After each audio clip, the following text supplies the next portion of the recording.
What if the greatest transformation of your life doesn't come from peace, but pressure? What if I told you that real evolution, the kind that tears your limits apart and rebuilds you into something unstoppable, doesn't come with comfort or motivation or a quiet morning meditation, but from that one split second where you're about to snap, where your body shakes, your mind screams, and everything inside you begs for an escape? That moment, that's the birthplace of your true power.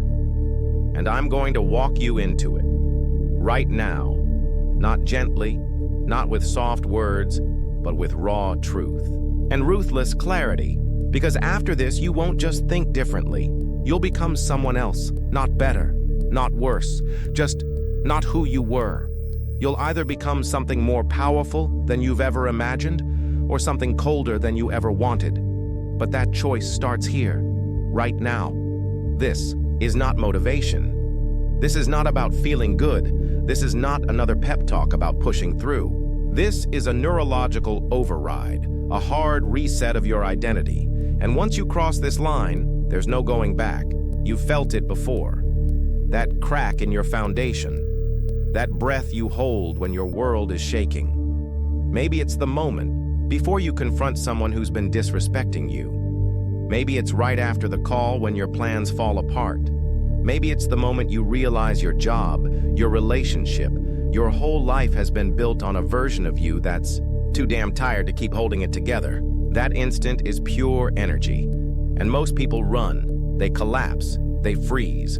But not you, not anymore. From now on, you face that moment, and instead of breaking, you rewire. Because hidden in that storm is a key, a brain hack so deep it was only meant to be used in life or death situations. But today, we bring it to light. This is a tool used by Navy SEALs when the mission's gone off course. Used by elite athletes when the body's failing but the game's not over. Used by billionaires when the company's about to crash and their legacy is on the line. And now, it's yours. But here's the brutal truth. This energy brain hack doesn't make you superhuman. It makes you something else, something different. When you use it, you're not calm, you're not kind, you're not safe, you're locked in, ice in your veins, fire in your gut. You're no longer asking life for permission. You're taking it. You're not explaining yourself anymore. You've burned the script. You walk into a room, and your presence says everything, but don't get it twisted.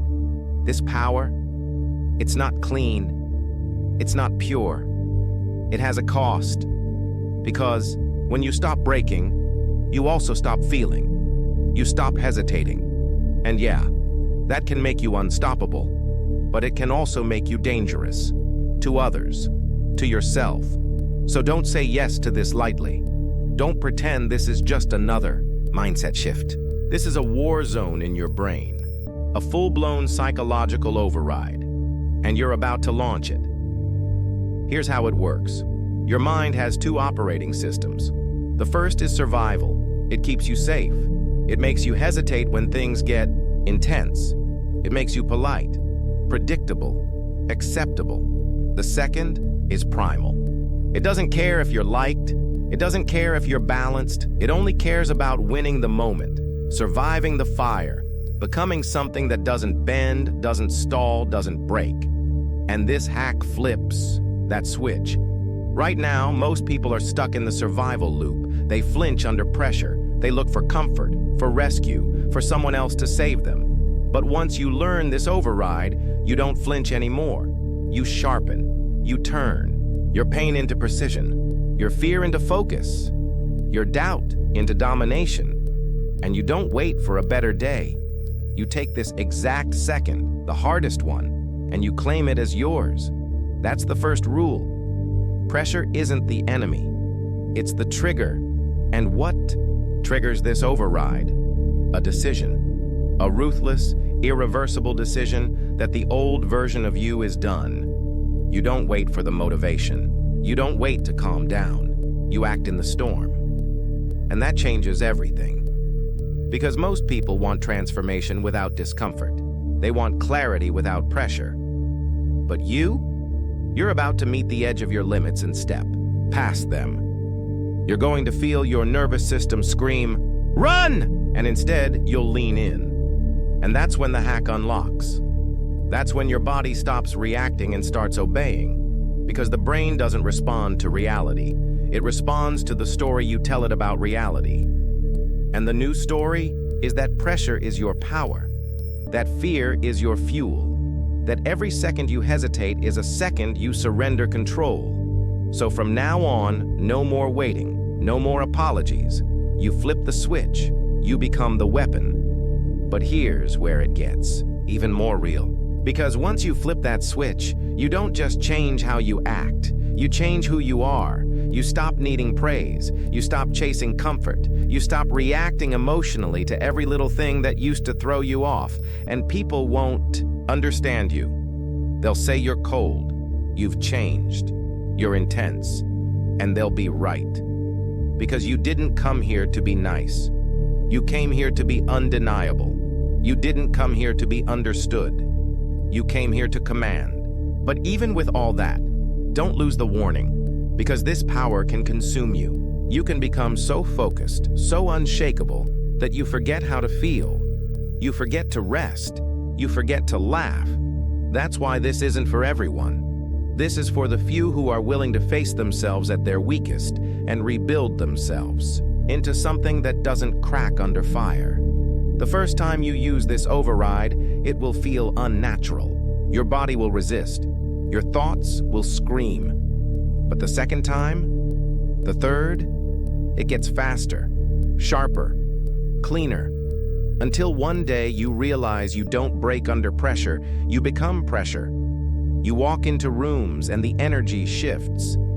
You speak and people listen. Not because you're louder, but because your presence is undeniable. Because you don't just carry power, you are power. And that's the paradox. The stronger you become, the more dangerous you are. Not to others, but to the version of you that used to play small, that used to shrink, that used to explain, justify, beg, and break. That version is gone, erased, replaced with someone that commands their environment instead of reacting to it. That's the cost of this brain hack. You stop being who you were, and you become someone who never asks for the world to go easy, because now you're ready to go through it. That's just the beginning. In the next phase, we'll expose the hidden cost, because yes, this power gives you intensity, but it also steals something sacred. Your softness, your lightness, the parts of you that used to feel everything deeply. So stay tuned, because phase 2 isn't about gaining more control. It's about keeping your soul from slipping away while you learn how to dominate the battlefield of life. Now let's be honest about something no one talks about. Real power, it changes you. Not just your habits, not just your results. It reaches into the roots of who you are and rewires everything. The moment you learn how to flip that mental override, how to shift into raw, tactical clarity in the middle of emotional chaos, you don't just become stronger, you start losing parts of yourself, the soft parts, the quiet parts, the human parts. And if you're not prepared for that, you'll wake up one day and realize you're winning every battle but losing something you can't get back. That's the second phase, the cost. The dark side of power no one wants to face. Everyone wants to be a force of nature until they realize what nature really is. It's brutal, it's unfeeling, it doesn't negotiate. You want to become fire? Then understand, fire doesn't love, it burns. See, what most people don't realize is that strength isn't built on top of your emotions. It's built over them, like concrete poured over a soft foundation.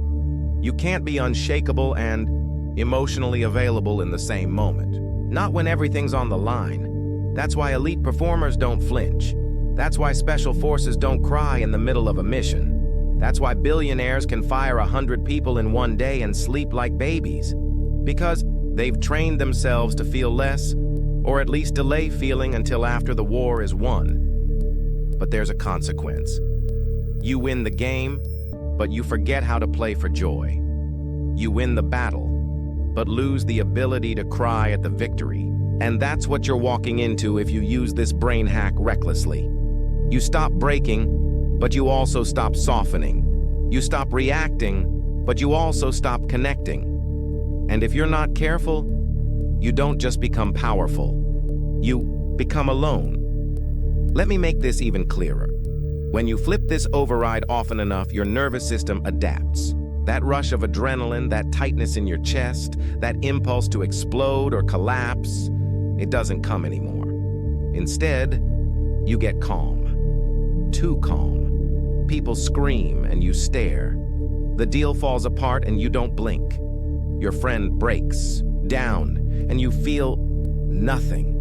Not because you don't care, but because you've trained yourself to separate emotion from action. And at first, it's liberating. It's clean. But over time, it starts cutting deeper than you realize. You don't get shaken by insults anymore, but you also stop hearing compliments. You don't cry at funerals, but you don't laugh as hard at weddings either. You're present, but not really. You're sharp, but not warm. You're efficient, but you stop being fully alive. That's the hidden toll of intensity. You build the wall to keep the pain out, but it also traps you inside.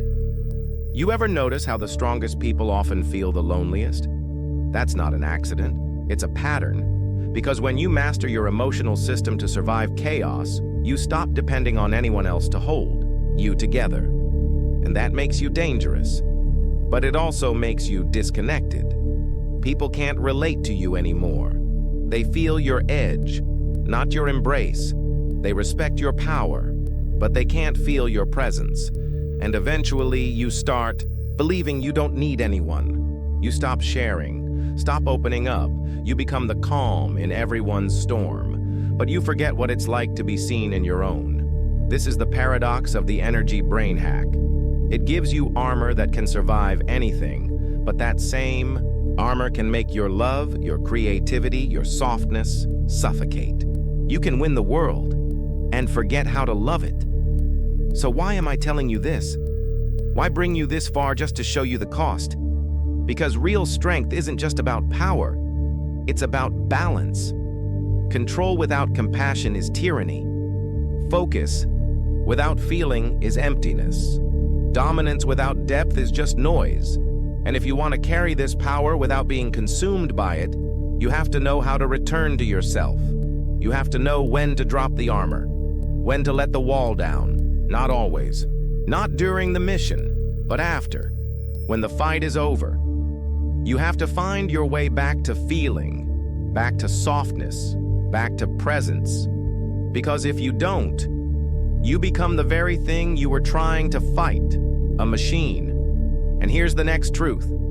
You're not supposed to be a machine. You're not here to become an emotionless robot that crushes every obstacle but forgets how to feel the sun. You're not built for endless war. You're built for rhythm, pressure and release, action and rest, intensity and softness. You need both. That's what this next phase is about. Learning how to carry the power without letting it rot your soul. How to be the sharpest person in the room without cutting everyone around you. How to lead without leaving destruction in your wake. Because if you skip this, if you only embrace the strength but reject the softness, you will burn out. Not because you weren't tough enough, but because you forgot how to return to being human. And being human doesn't mean you're weak. It means you're whole. The most powerful leaders in history weren't just feared. They were loved. The strongest warriors weren't just ruthless. They were wise. The people who leave legacies aren't the ones who dominated every room. They're the ones who elevated every soul in it. But that only happens when you remember who you are behind the armor. So ask yourself, have you been carrying power or hiding behind it? Have you been commanding respect or avoiding connection? Are you in control or are you numb? These are the questions you have to answer if you want to evolve without losing yourself in the process. Let me give you a reality check. The override hack can take you to the top, but it can't keep you there if your soul is starving. You can't ignore your humanity forever and expect to live with peace. You need rituals, not just the kind that sharpen you, but the kind that soften you too. You need silence not just to dominate your emotions, but to feel them. You need space not just to execute, but to breathe, to reflect, to cry, to laugh, to be held. Because those moments, they remind you that you're not just a mind built for war. You're a heart built for connection. And if you neglect that, your power will turn to poison. Quiet, invisible poison that makes your life look impressive on the outside but feels hollow on the inside. Don't let that happen. So here's your mission now. Keep the override. Use it when you need it. But learn how to come back. Learn how to feel again. Learn how to connect deeply with people who remind you you're more than just strategy. Find the balance between power and peace. Because that's real mastery. Not just flipping the switch into dominance, but knowing when to turn it off. Knowing when to be present, to hold space, to laugh without calculation, to love without armor. And yeah, that'll take practice. You'll resist it at first. Your brain will scream, "We're wasting time, we should be executing." But stay with it. Because reclaiming your humanity is the final evolution of this hack. If the first phase was about becoming unbreakable, this phase is about not becoming untouchable. If the first phase taught you how to dominate chaos, this phase teaches you how to carry grace. That's how you become someone powerful and peaceful, someone feared and loved, someone intense and whole. And if you can pull that off, if you can walk the line between power and soul, there's nothing in this world that can stop you. Because you won't just be strong, you'll be sovereign. You won't just survive, you'll live. And the world doesn't need more machines. It needs more powerful, present, connected human beings who can lead with both fire and light. In the next and final phase, I'll show you exactly how to lock in this duality, how to command your energy without getting hijacked by it, how to build systems around your mind that protect your softness while sharpening your strength. We're going to build the blueprint that allows you to lead, love, and live from a place of radical inner command. This is the final form of the energy, brain hack, not just control, not just intensity, but intelligent, grounded, unshakable power that leaves a legacy without losing your soul. Now we go beyond the hack, beyond the strength, beyond the silence. This is where the science meets the soul, where the neurological protocols and emotional control systems you've learned finally evolve into something sustainable, not just a tool you use in a crisis, but a new operating system for life. Because let's get something straight. Raw strength without sustainable structure will burn itself out. It's like an engine with no coolant. At first, the horsepower impresses everyone. But behind the scenes, it's overheating, smoking, cracking under the pressure. You know what happens next? Total breakdown. You collapse. Or worse, you keep going hollow. And this last phase is your blueprint for ensuring that never happens again. We're not just training you to rise. We're locking in your ability to remain elevated without losing your center. Because high performers don't rise once, they stay there. They remain lethal and light, commanding and connected. That's not talent. That's systems, mental, emotional, energetic infrastructure built into their daily life. And now it's your turn to build yours. Start here. Ritual is the foundation of unbreakable power. If you don't have rituals, you don't have power. You have lucky streaks, random bursts of strength between chaos and collapse. But once your energy becomes structured, your success becomes predictable. Here's how elite minds do it. They don't wait until they feel stressed to find clarity. They build clarity into their mornings. They don't wait until they're on edge to breathe. They train breath like it's oxygen for the mission. They don't wait for emotional breakdowns to journal. They journal so breakdowns don't happen. These people treat energy like currency. They budget it, they protect it, and they invest it in high-return routines that keep their systems clear. You want to master your mind? Start with mastering your mornings. 5 minutes of stillness. 5 minutes of breath. 5 minutes of intentional mental commands. You start every day reminding your brain, I am in charge. My energy isn't random. My power is on a schedule. Lock it in. No excuses. And that doesn't just apply to your mornings. High performers have guardrails around their entire day. It's not obsession, it's ownership. They know their inputs, the media they consume, the voices they allow in, the words they use internally, the food they eat, the spaces they walk through. All of it is energy. All of it either supports their override system or silently sabotages it. You want to stay powerful? Start editing your environment. Cut the noise. Cut the low-energy people. Cut the doom scrolling, the emotional drama, the passive-aggressive nonsense that fills up your brain like digital junk food. Replace it with mental protein. Books that train, conversations that elevate, music that aligns, environments that breathe. This is real bioarchitecture. You're not just surviving. You're designing your mental battlefield so you always have the high ground. Let's talk about feedback loops. Every high performer builds internal feedback systems to stay calibrated. That means when they feel off, they don't guess. They have questions they ask themselves daily. Am I reactive or responsive today? Did I lead with clarity or collapse under pressure? Did I connect deeply or stay detached? These questions aren't therapy. They're maintenance. Like checking your engine, your oil, your tire pressure before a mission. You need to build these loops into your day. Every night, ask yourself, where did I let energy leak? Where did I let softness vanish? Where did I lead with both power and presence? That's how mastery becomes inevitable, not just through motivation, but through reflection, through real-time emotional data, not the kind your brain hides behind, but the kind your soul can't ignore. Now let's take it deeper. Energy leadership isn't just about managing your own system, it's about shaping the energy of everyone around you. When you walk into a room, people feel something. That feeling is your legacy in motion. That's influence. That's energetic branding. And most people never develop it. But the elite, they know exactly what energy they want to radiate, and they build themselves to transmit it daily. Some lead with calm, others with certainty, others with quiet force. What's yours? Don't leave that to chance. You need to decide. When I walk in, what happens to the room? What happens to people's nervous systems? Do they feel safe? Do they feel charged? Do they feel seen or silenced?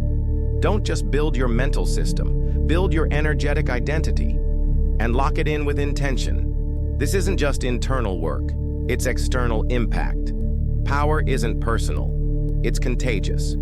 And here's where most people get it wrong. They think leadership is about noise, about saying more, doing more, demanding more. But the most powerful leaders in the world, they're silent assassins. They move through space like gravity, centered, calm, controlled. Their energy speaks louder than their mouths ever could. Why? Because they've killed ego. They've buried insecurity. And they've built a calm so deep, storms die around them. That's the level we're training for now. You're not trying to impress anymore. You're not reacting to every slight, every jab, every chaotic wave. You're grounded, rooted, built like a mountain. Not because you don't feel, but because you don't flinch. Not because you're cold, but because you're unshakable. This is the final evolution of the override. Emotional invincibility without spiritual emptiness. But here's your final challenge. Once you've built this system, this presence, this power, can you share it? Not perform it, share it. That means when someone is breaking down in front of you, you don't fix them. You hold space. You stay open. You listen like a mountain listens to the wind. Still, immovable, present. That means when your team collapses under pressure, you don't shout. You breathe. You slow your heart. You lower your voice. And you re-regulate their chaos with your calm. That means when your loved one feels lost, you don't pull them. You stand like a lighthouse, radiating energy that says, "You're safe. You're seen. You don't have to run anymore."